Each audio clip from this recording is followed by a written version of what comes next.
Absolutely, yes, I loved it. Really, from very early on, very keen on using automatic pens, round brush, calligraphers, type designers, letter cutters in stone, and I wanted to use calligraphy in a graphic. The early days of letter exchange, when I was talking to you about the letter. Yes, I did. Well, Jean used Yallop 303, which I think is sometimes called Gillett. I don't know whether it's Gillett or Gillett. Anyway, I've always called it Gillett. I can't change now. Yeah, it's fair enough. Whatever. So the 303, that was the one he was keen on, and I think was probably the one he told us we should get. So I started with that. The great thing about that one is a very fine point.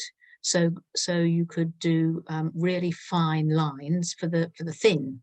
The thin lines, and then it was nice and flexible, so it opened up well for the the thicker line. So I used those for years actually, but then I felt that the nib quality was no longer as good as it was. The manufacturer was no longer as good as it was, and I've had one or two other people say the same on that actually.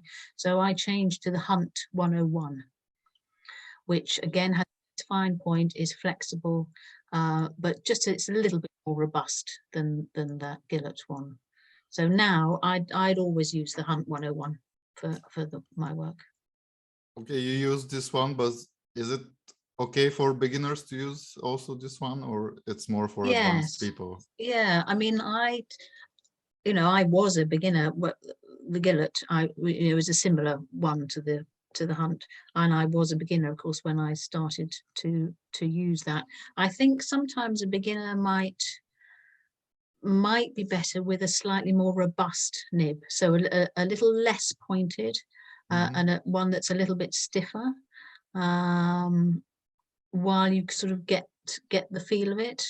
But I think certainly for my work, because I want to have, I really want that swelling line, so I need a very flexible nib.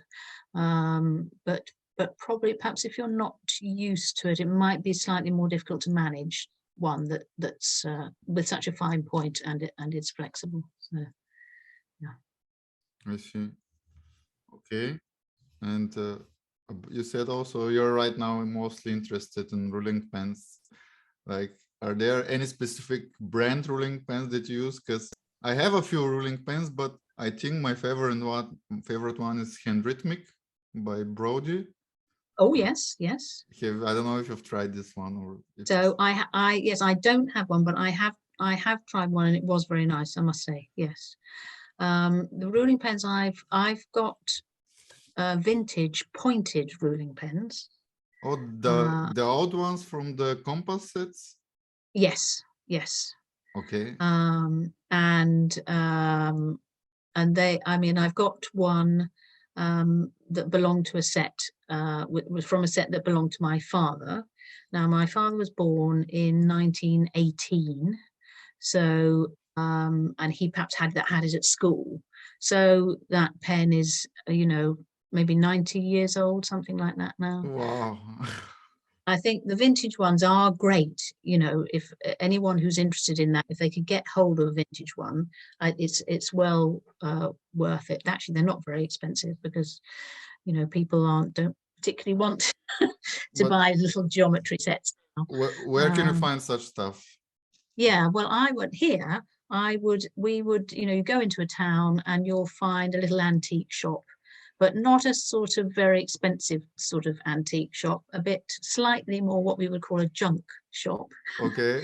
And they have, all sorts of things, and you might well find a little wooden box which had was a geometry set, and in it would be, a ruling pen. So yeah, I would, but you can probably look online and find vintage ones as well. Yeah, I think I need to look online, because I know Tius one. I don't know if you know him. He's in Berlin, and there's also this kind of shops.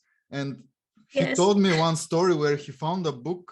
I don't remember, was it by Rudolf Koch or somebody else? But it was a super limited, super special book. There were made only probably 25 in the whole world ever. And he got it for like €5. The person who was selling it didn't know what it is. No, how wonderful. Yes. Yeah, and Yes. I'm like, this is so cool that you have such shops, because I'm here in Bulgaria. I don't think we have such things, maybe like, Right. and Yes. it's I'm not able to find such treasures, because Yes. wow, like, but So yeah, I found certainly I found the vintage ones much better than a modern, new one that you could buy. They seem to have a slightly finer point. The blade is kind of longer. On a pointed ruling pen, there's a little sort of dial on it where you can close and open